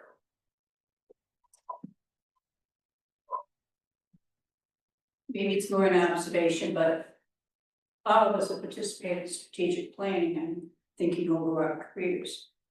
And a document like this begs the question, how are you gonna find a report card like this? And I think that's missing, and I think it's needed to discuss, how will you report on this? How will we know how you're doing on it? How will your audience know how you've met this? And I always came up with the word commitment. How are you going to make the commitment? Well, we're going to review annually or at every one, some of these points. What did we do about them? Where are we on them? What's the report on them? To some point of holding ourselves accountable and making it a record and a report card. And with that, thank you, Commissioner Nipper. I'll ask our executive director to respond to that. Commissioner Nipper, the failure of implement the tracking mechanism is equivalent to your report card. And it is our intention as staff to bring forward to this commission and to its committees in the forthcoming months that tracking mechanism and report card to show the metrics that are developed and what you're doing to accomplish those. Thank you. Thank you. Last chance for any comment before we take a vote. Okay, all those in favor, please say aye. Aye. Aye. Opposed? No. And we have 2 noes. Have those recognized, Libby? Yes. Thank you. Motion passes. Thank you, and thank you for the conversation and the input on that. And I think the notes are well taken by our executive director. With that, item 11 is correspondence and announcements. And I think we have a few. I'll begin by referencing that the June 26, 2025 executive committee meeting is canceled. And that next to me, we have somebody who can provide, let's see, I have 2 staff who could provide information about the risk of forward. I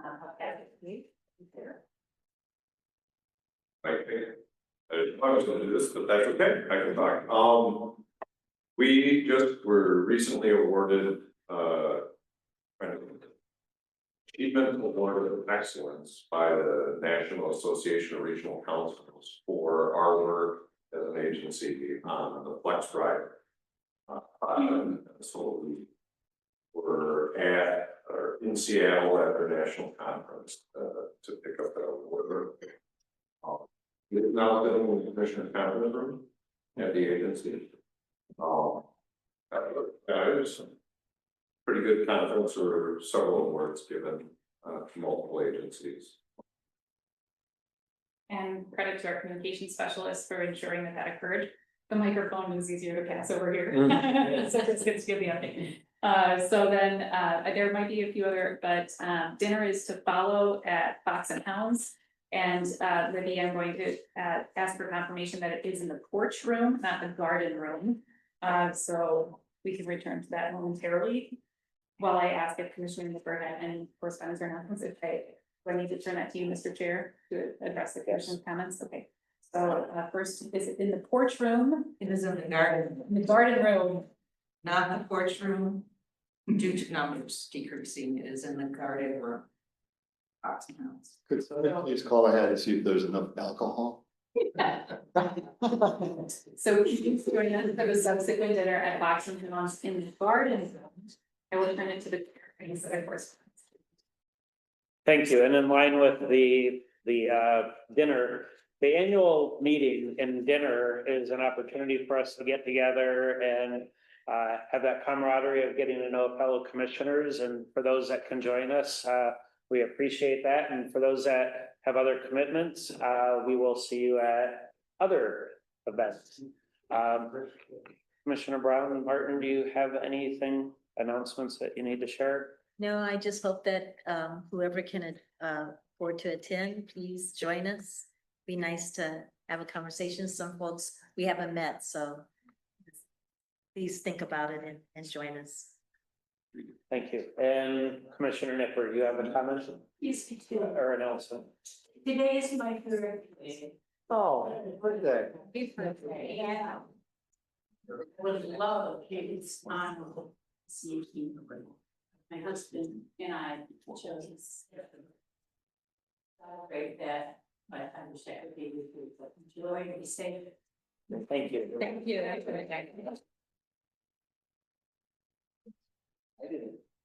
Favorite motion of the day? Motion to adjourn. Is there a second? I second. All in favor? Aye. Meeting adjourned 5:15.